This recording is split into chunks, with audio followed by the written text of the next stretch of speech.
Within the field of culinary arts a story is told, of a chef whose cooking is gold. His dish was loved so much that not a morsel left untouched. So he set out on a mission, to teach the young his vision. He left the nest of his homeland, his gourmet tools in right hand.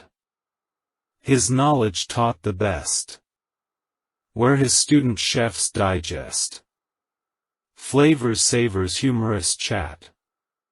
A legacy made a lasting impact. Surround him now medals won. That Opus is Jamaica's son.